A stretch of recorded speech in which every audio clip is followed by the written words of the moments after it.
सहनौ भुनक्तु सह वीर्यं करवावहै तेजस्विनावधीतमस्तु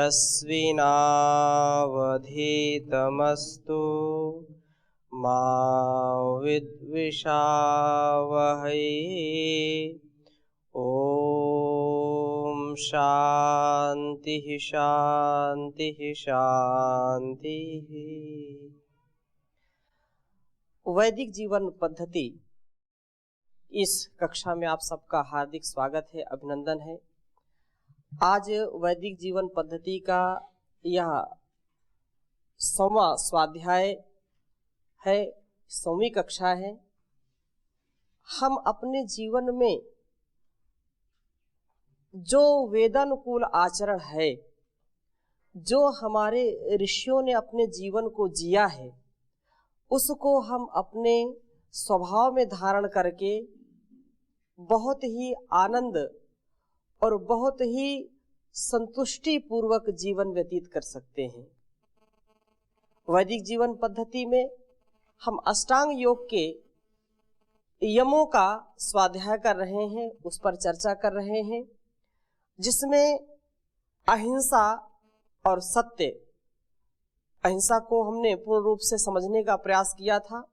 दूसरे क्रम में जो सत्य है, सत्य को जान करके, मान करके, वैसा जी करके अपने लिए और दूसरों के लिए हम सर्वत्र कल्याण कारक बने, कल्याणप्रद बने। इसलिए हमारे यह जीवन का महत्वपूर्ण अंग है सत्य। सत्य के विषय में जो पिछली कक्षा में चर्चा की थी, आप में से किसी का कोई प्रश्न हो तो आप पूछ सकते हैं। जी। ओम स्वामी जी। जी। क्या सत्य की परिभाषा देश काल समय के अनुसार एक ही रहती है या बदलती है? अगर बदलती है तो कारण क्या है? अगर नहीं बदलती है तो कारण? सत्य देश काल परिस्थिति में, जैसे हमने अहिंसा के विषय में भी कहा था और सत्य के विषय में भी कहा था, कुछ लोग स्वार्थ में अपने निजी लाभ के लिए ये 3 अवस्थाएं अपने आप बना लेते हैं। देश काल परिस्थिति और जाति का तथा समय का भी वह आधार बना करके असत्य बोलते हैं। जैसे जो लोग स्वार्थ परक व्यवहार करते हैं, वो तो जहां पर जैसी स्थिति होती वैसा ही वो आचरण करते हैं, परंतु यह एक योगी के लिए, एक आध्यात्मिक जीवन जीने के लिए सर्वथा विपरीत है। यह अनुकूल नहीं है, यह उसके लिए कल्याणकारक नहीं है। सत्य तो सत्य ही है, उसको कभी भी किसी भी परिस्थिति में हमको असत्य नहीं बोलना चाहिए, क्योंकि यदि हम ऐसी परिभाषा बना लें या अपनी ऐसी मानसिकता बना लेंगे, तब तो कहीं हम सत्य बोल ही नहीं सकते। क्यों? क्योंकि देश काल परिस्थिति हमको अनुकूल मिल नहीं सकती, प्रतिकूल मिलेंगी अवस्थाएं, और हम अनुकूलता को ढूंढते रहेंगे। जहां अनुकूल होगा वहां सत्य बोलेंगे, जहां प्रतिकूल होगा वहां असत्य बोलेंगे। सत्य को बोलने से काम सिद्ध होता है तो सत्य बोल देंगे, असत्य से हमको लगता है इससे लाभ मिलेगा तो असत्य बोलेंगे, तब तो कहीं ये परिभाषा टिकेगी ही नहीं। इसलिए सार्वभौम ये सत्य, ये जो सनातन सत्य है, उसको हमको कभी भी मिथ्या नहीं बोलना चाहिए। हमारे व्यवहार में, आचरण में, मन से, वाणी से, शरीर से हम असत्य का आचरण ना करें। यह सभी देश काल परिस्थिति के लिए है। प्रथम बात यह है। दूसरी बात यह है कि बहुत बड़ा संकट हो राष्ट्र में, मानवता के लिए, मनुष्य जाति के लिए या संसार की भलाई के लिए यह सत्य होता है, लेकिन आपको लगता है कि मेरे एक असत्य बोलने से संसार का भला हो सकता है, दूसरों का कल्याण हो सकता है, तो उसमें आप अपनी अनुकूलता की अनुसार कर सकते हैं, लेकिन छोटे छोटे स्वार्थों में अपने लिए हम परिभाषा को बदलें, यह बिल्कुल अनुकूल नहीं है, हमारे लिए कल्याणकारक नहीं है। जी ओम स्वामी जी। जी स्वामी जी, आपने बताया कि शरीर के आधार पर, मन के आधार पर, वाणी के आधार पर सत्य को अपनाना चाहिए, पर आज के समय में तो सत्य से किसी को अवगत कराने पर अगर उसकी गलती को बताया जाए कि आपने यहाँ पर असत्य किया, झूठ बोला, तो भड़क जाता है। जैसा लगता है कि सत्य को मतलब किसी आधार पर वो मतलब अपना नहीं पाता। मतलब सत्य एक इतनी बड़ी शक्ति है। ये मनुष्य की सबसे बड़ी कमजोरी है, हम सत्य को स्वीकार नहीं करते हैं, और जिस दिन हम सत्य को स्वीकार कर लेंगे उस दिन हमारा जीवन सारी अच्छाइयों से भर जाएगा। सब जानते हैं लेकिन मानते नहीं हैं। जानते हैं कि मृत्यु आएगी, मृत्यु सत्य है, जानते हैं, परंतु वैसा वो आचरण नहीं कर पाते हैं कि हम असत्य ना बोले, क्योंकि मृत्यु आएगी, शरीर तो नष्ट हो जाएगा। वो छोटे छोटे सुखों के लिए, छोटे छोटे स्वार्थों के लिए, छोटी छोटी अपनी गलतियों को झूठ बोल करके दबा देते हैं, और छोटी छोटी गलतियों को लगता है कि ये तो मेरे से दोष हो गए, इसको छुपाओ, तो वह छोटी छोटी गलतियां फिर बड़ी गलतियां बन जाती हैं। और हमको सबसे बड़ी बात, यदि अपना सुधार हम चाहते हैं तो हमको दूसरों के द्वारा बताई गई जो गलतियां हमारी हैं उनको सहज स्वीकार कर लेना चाहिए। जिसके अंदर स्वीकारिता नहीं है वह व्यक्ति कभी उत्थान को प्राप्त नहीं हो सकता है, क्योंकि गलतियां होंगी, गलतियां होंगी, अवश्य ही होंगी।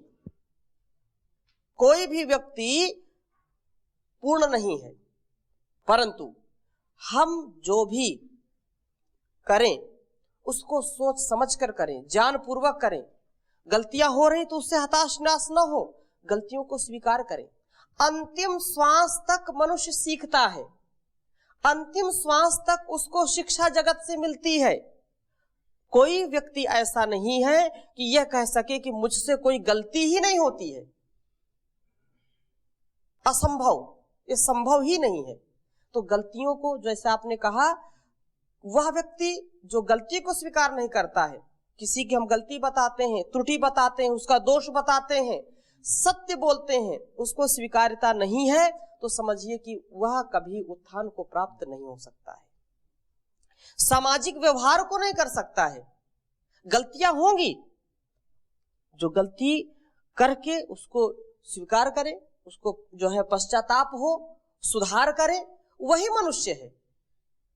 भजन आपने खूब सुना है, अगर गलती रुलाती है तो वह राह भी दिखाती है, बसर गलती का पुतला है, ये अक्सर हो ही जाती है, जो गलती करके पछताए उसे इंसान कहते हैं, उसे इंसान कहते हैं। किसी के काम जो आए उसे इंसान कहते हैं, उसे इंसान कहते हैं। तो वही मनुष्य है कि गलतियां हो रही हैं तो होने दें, उनको सुधार करें, दूसरों के द्वारा बताए गए ज्ञान को हम आधार मान करके उस पर चलने का प्रयास करें, यही मनुष्यता है। जी ओम स्वामी जी। जी, सत्य का कोई श्रेणियां हैं, प्रकार है कि एक सत्य है? सत्य तो एक ही है, होता है, ऐसे तो अनेक कोटियां हो सकती हैं, लेकिन सत्य तो एक ही। जैसे ईश्वर एक है और उसके गुण कर्म स्वभाव से उसको हजारों लाखों नामों से जानते हैं, है तो एक ही है, तो सत्य तो एक ही होता है, परंतु वह अनेक विभागों में बांट करके हम उसको अपने कार्य क्षेत्र की दृष्टि से देख सकते हैं, अपने व्यवहार की दृष्टि से देख सकते हैं, तो यह सत्य है। जैसे जो संबंध है, एक संबंध सत्य है, पति पत्नी का संबंध वो भी सत्य है, भाई भाई के संबंध वो भी सत्य है, राष्ट्र के लिए हमारा जो संबंध वो भी सत्य, तो सत्य है। लेकिन अलग अलग दृष्टियों में हम अलग अलग देश काल परिस्थिति में उनको देखते हैं। इस को और वेद मंत्र में आया, अग्ने व्रत पते व्रतम चरिष्यामि। हे अग्ने, बहुत ही उत्तम यह प्रार्थना कही जा रही है, सत्य हमारे जीवन का आधार हो, सत्य के बिना हम एक कदम चल नहीं सकते हैं। तो वेद में आया, अग्ने व्रत पते व्रतम चरिष्यामि तच्छकेयम तन्मे राध्यताम इदम अहम अनृतात् सत्यम उपैमि। बहुत बड़ी ये प्रार्थना है कि हे सत्यपते परमेश्वर, क्योंकि वह जो है सत्यपति है, परमात्मा स्वयं सत्य स्वरूप है, सत्यम ज्ञानम अनंतम ब्रह्म, ब्रह्म का ही एक स्वरूप है। तो हे सत्यपति परमेश्वर, मैं सत्य धर्म का अनुष्ठान करना चाहता हूँ। प्रार्थना करते हैं उस ईश्वर से कि मैं कभी भी असत्य का आचरण न करूं, मैं सत्य को जीना चाहता हूं, सत्य को समझना चाहता हूं, सत्य तक पहुंचना चाहता हूं। तो मैं सत्य धर्म का अनुष्ठान करना चाहता हूं, मुझको ऐसा सामर्थ्य दीजिए कि मैं इस व्रत का पालन कर सकूं। हाँ? व्रत पते व्रतम चरिष्यामि, मैं इस व्रत का, सत्य व्रत का, कई लोग नाम भी रख देते हैं सत्य व्रत, जिसके जीवन में सत्य का व्रत है वो कभी असत्य बोलेगा ही नहीं। वो याद रखे, नाम जो है ऐसे रखते हैं कि नाम का गौरव भी हो, तो सत्यव्रत नाम रख देते हैं। तो सत्य का मैं व्रती बनना चाहता हूं, मुझको ऐसा सामर्थ्य दो कि इस व्रत का पालन कर सकूं, और उस अनुष्ठान की सिद्धि करने वाले आप ही हो। सत्य का आचरण हम कर सकें, सत्य से कभी विमुख ना हो, इसके लिए परम पिता परमेश्वर का जो आशीर्वाद है, उसकी कृपा हमारे ऊपर विशेष होनी चाहिए। और इसलिए आप इस व्रत को सिद्ध कीजिए। इस सत्य के व्रत को मैं निश्चय ही चाहता हूं और सदा असत्य कामों से छूटकर सत्य के आचरण में ही दृढ़ रहूं, ऐसा मुझको बना दीजिए। हाँ? मुझे ऐसा बना दो मेरे पिता, जीवन में लगे ठोकर ना कहीं, मुझे ऐसा बना दो मेरे प्रभु।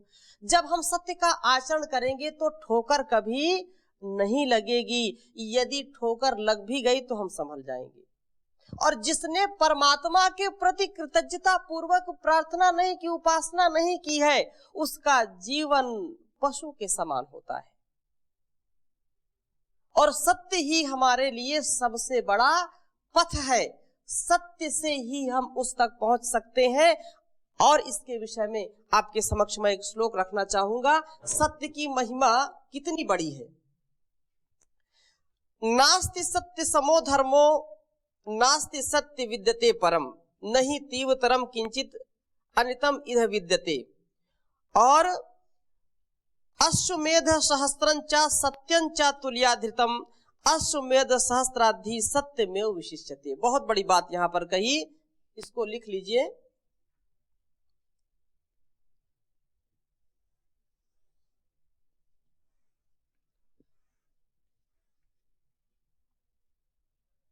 अश्व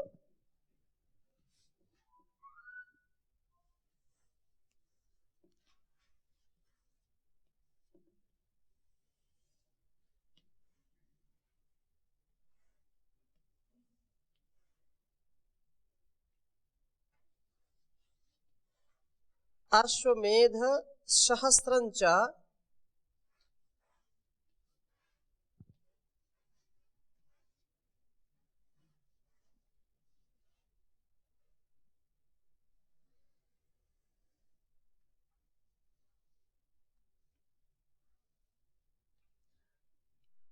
अश्वमेध सहस्त्रं च सत्यं च तुलया धृतम्।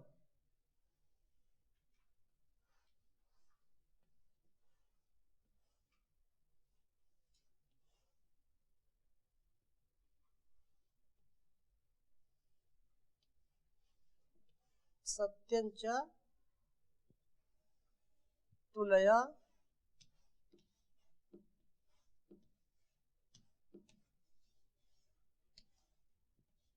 धृतम्।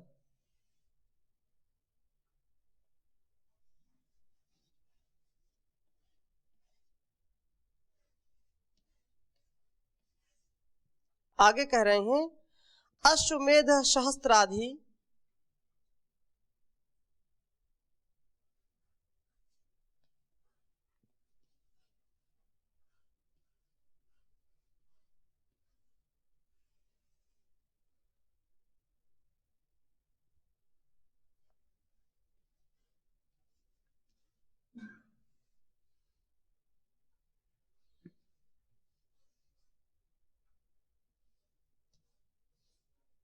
अश्वमेध सहस्राधि सत्यमेव विशिष्यते।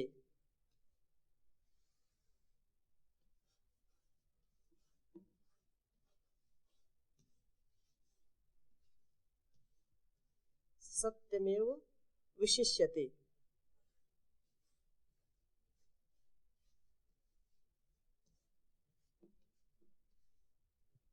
नीचे लिख देते हैं इसको, सत्यमेव विशिष्यते।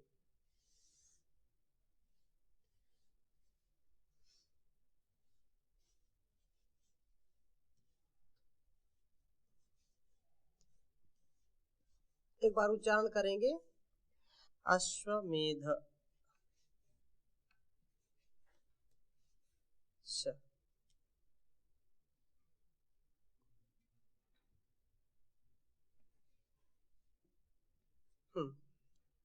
एक बार फिर से इधर कर लो। अश्वमेध सहस्त्रं च सत्यं च तुलया धृतम्। अश्वमेध सहस्त्राधि सत्यमेव विशिष्यते। सत्य के बराबर अन्य कोई धर्म नहीं है। कह रहे हैं कि सहस्त्रों अश्वमेध यज्ञों के किए हुए पुण्य की और सत्य की यदि तुलना की जाए, सत्य की और अश्वमेध यज्ञ की यदि हम तुलना करें तो उसमें समानता करने पर सहस्त्रों अश्वमेध यज्ञों के पुण्य सत्य की ही विशेषता अधिक होगी। सत्य का ही अधिक महत्व, यज्ञों से भी ज्यादा महत्व किसका है? सत्य का है। और सत्य ही उस पुण्य से, यज्ञ के पुण्य से बढ़कर के जो है वह है सत्य। सत्य का आचरण, सत्य रूपी जो हमारे जीवन का यज्ञ है, जिससे वह समष्टि को और व्यष्टि को कल्याण देता है, कल्याणकारक है, वह सर्वोत्तम हमारे लिए है। इसलिए हमारे जीवन में जो सत्य का आचरण है वह सदा होना चाहिए। महर्षि बार बार इसका उल्लेख करते हैं कि सत्य हम बोलें और सत्य को बोलने के लिए दूसरों को प्रेरित करें, सत्य का आचरण करें, मिथ्या आचरण से बचें, सत्य को स्वीकार करें, असत्य से बचें। तो हमारे जीवन का जो यह सार है वो क्या है? सत्य। फिर कुछ लोग सत्य का आचरण करते करते कठोर हो जाते हैं और ये बोलने लगते हैं कि क्या करें, सत्य तो कठोर होता ही है। सत्य क्या होता है? सच कड़वा होता है, ऐसा बोलते हैं। लेकिन महर्षि ये कहते हैं कि सत्य भी बोलो, परंतु कैसे बोलो? प्रिय बोलो, मधुर बोलो। बोलो ऐसा कैसे हो सकता है? ऐसा जरूर हो सकता है। एक विशेष बात यहाँ पर कही जा रही है, पुनः इसको देखेंगे कि सत्य का जो व्यवहार है वह मृदु बोलने से उसका अनेक गुना लाभ बढ़ जाता है। और ऐसा ही हमको बोलने का अभ्यास करना चाहिए। सत्यम वद प्रियम वद, सत्यम ब्रूयात प्रियम ब्रूयात, सत्यम मृदु प्रियम वाक्यम। लिख लीजिए इसको।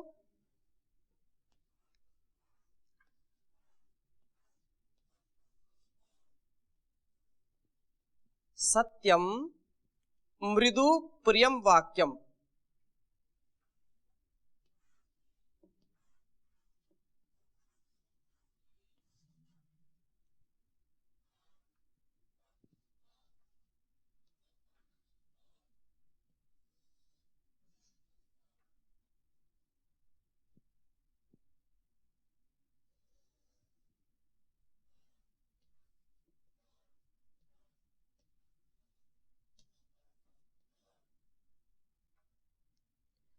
प्रियम वाक्यम धीरो हित करम वदेत।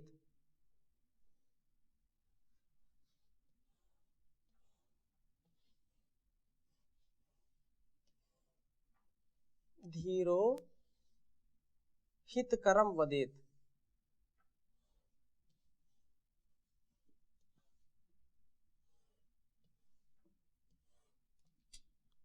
धीरो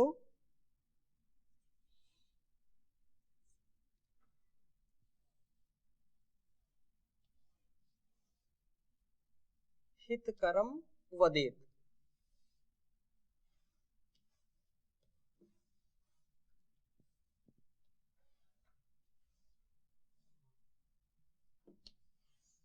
आगे बोल रहे हैं आत्मोत्कर्ष तथा निंदाम, आत्मोत्कर्षम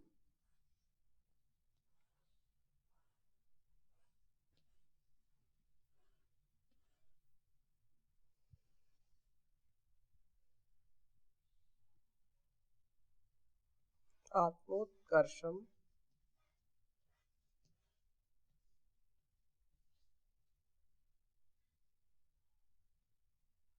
तथा निंदाम।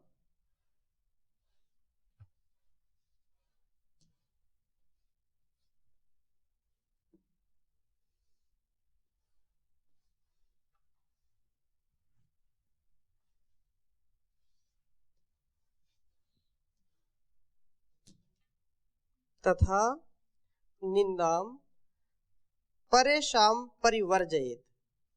बहुत उत्तम बात कही है।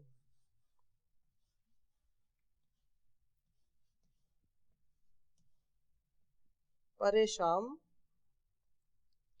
परिवर्जयेत।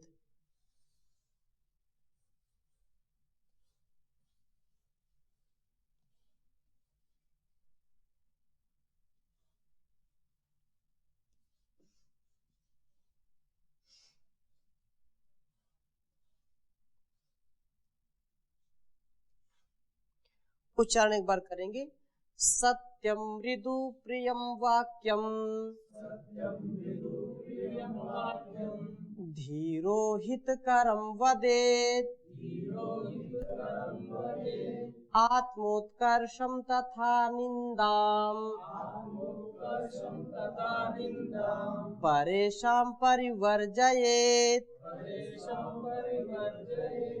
कह रहे हैं कि जो धीर गंभीर मनुष्य हैं, विद्वान हैं, तो धीर बुद्धिमान मनुष्य सदा सत्य, सत्यम मृदु, बहुत ही मृदु भाषी हो, सत्य बोले और मृदु हो, प्रिय हो, हितकारी हो, ऐसे ही वाक्य बोलना है। एक एक शब्द पर ध्यान दीजिए। कटु वाणी नहीं बोलना, क्योंकि कुदरत को नापसंद है सख्ती जुबान में, इसीलिए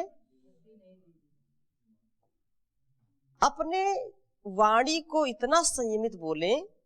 आप प्रत्येक दिन मंत्र पाठ करते हैं, देव सविता प्रसुव यज्ञम प्रसुव यज्ञपतिम भगाय, दिव्यो गंधर्वः केतपूः केतम नः पुनातु, वाचस्पतिर्वाचम न स्वदतु।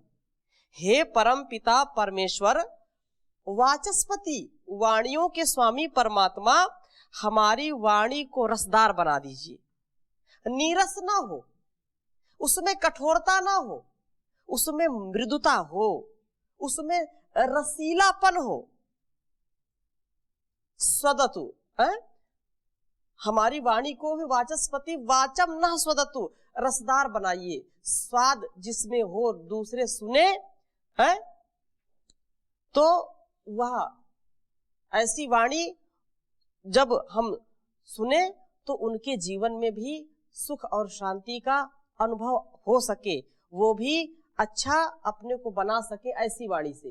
तो सत्यम मृदु प्रियम वाक्यम धीरो हितकरम वदेत। जो धीर पुरुष है, जो गंभीर है, वो कैसी वाणी बोले? सत्य।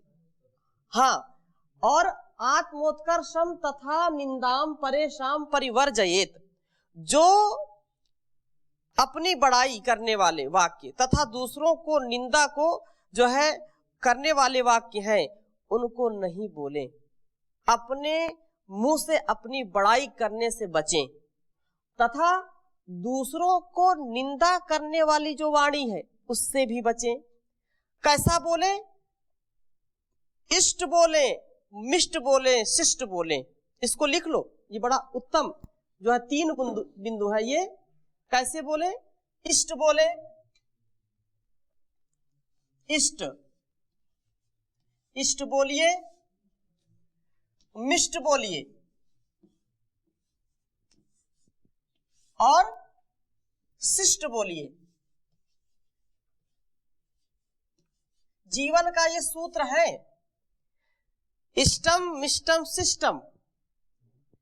क्योंकि इष्ट का मतलब यह है कि जो अभिष्ट है, हमारे कल्याण के लिए बहुत कल्याण युक्त जो वाणी है उसको तो बोलना ही चाहिए सबको। इष्ट हो जो सबको अच्छी लगने वाली हो, मिष्ट हो मधुरता से युक्त हो, बहुत ही मृदु भाषी हो, और शिष्ट हो उसमें बड़ा ही शालीनता हो, शिष्टता हो। जब ऐसी वाणी का हम प्रयोग करेंगे तो दुनिया में सुख चैन क्यों नहीं आएगा, परस्पर प्रेम क्यों नहीं बढ़ेगा? जरूर बढ़ेगा। अपने जीवन को हम ऐसा जी सके और असत्य से बच सके, ये हमारे जीवन की प्रथम प्राथमिकता होनी चाहिए। और यही हमारे जीवन का आधार है, यही हमारे जीवन का सार है। यदि ऐसा जीवन हम जी सके तो हमारा उद्धार है, नहीं तो जीवन बेकार है, निस्सार है। तो आज की कक्षा में यहीं तक, शेष चर्चा अगली कक्षा में करेंगे। अभी यहीं विराम लेते हैं। ओम शांति शांति शांति।